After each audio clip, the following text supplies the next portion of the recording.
So ayan guys, good morning sa lahat, sa ating mga ka-farmers dyan. Ayan. So visit farming po tayo. Dito lamang po to sa aming lugar. So ayan, kung makikita nyo, talagang nakaka-miss yung ating mga ginagawa dito. So ayan, ako kasi ngayon, bago pa lamang ulit nagtatanim.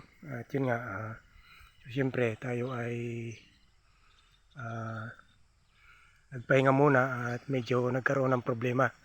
So yan, so dito naki-video na lamang muna tayo at para magkaroon tayo ng i-upload sa ating channel. So ayan, so sa lahat ng mga farmers, good morning po. At ayan, shout out sa lahat ng mga ating ka-farmers dyan. At ito, so tayo ay nagbabalik ulit. So ayan, so yung tendency natin ngayon ay mag-focus ulit sa ating pagpa-farm, dahil yun nga, minsan nagkaroon ako ng problema kaya hindi ako nakakapagtuloy-tuloy ng ating pagtatanim.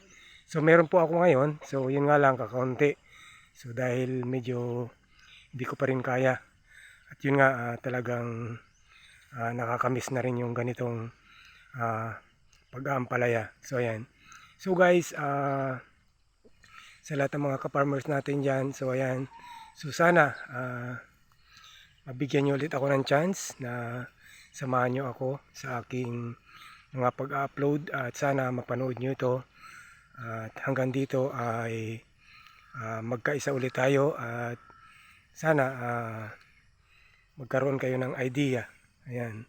So guys, napakaganda yung kanilang ampalaya.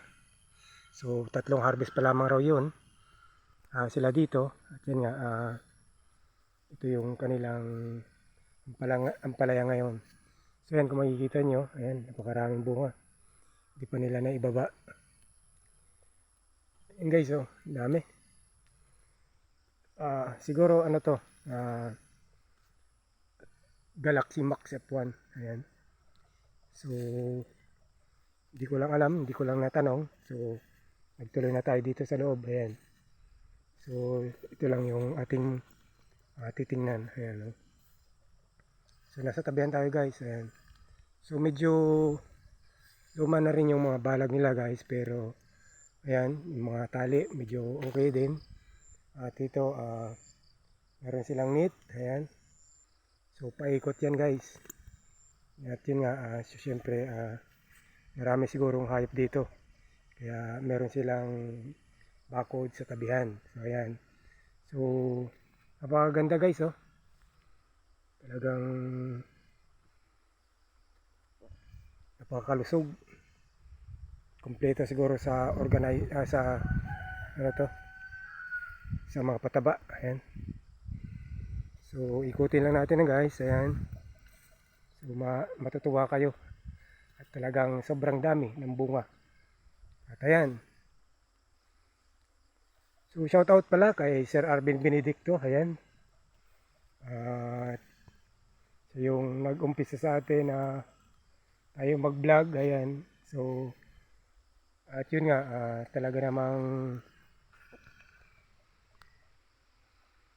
napaka ganda nito. Ayan. Sana mapanood rin ni Sir. Talagang nakakainggan. Ayan. Pero ngayon, alam ko may tanam din si Sir Arvin. At yun nga, nakakapag-harvest din ng ampalaya ngayon. At talagang napakasulit at napakaganda ng presyo ngayon guys.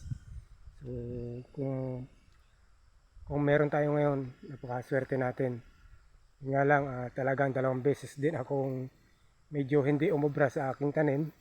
So okay lang yun, pero kahit paano nandito pa rin yung kaalaman natin. So yun nga lang talaga, yung buhay farmers ay hindi natin masasabing laging panalo. So syempre, kapag tayo mga farmer ay nagtatanim, so syempre dalawa ang kalaban natin, panahon at ang presyohan nito sa market. So ayan. So ganoon talaga guys, kapag tayo ay nagtatanim, kalaban talaga ng mga farmers ay panahon at presyuhan. Ayan. So natural lang na ganun yung ating ah, ganun ating ah, ganun yung nangyayari sa atin. So ayan. So talagang madalas yun na mangyari sa isang farmer ang matalo. Ayan. Pero ako kahit matalo siguro ako, so siguro magtutuloy-tuloy pa rin ako sa aking pagtatanim. At yun nga, kailangan lang talaga na mabigyan ng pansin at mag-focus sa mga ginagawa. So ayan. So ayan, hindi ko lang alam guys kung ilang puno din to dahil marami-rami rin. Ayan.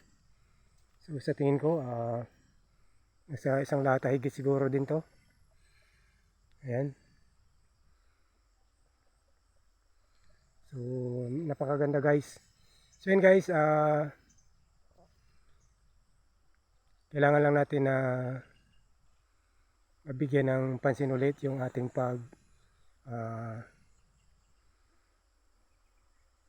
pag-YouTube.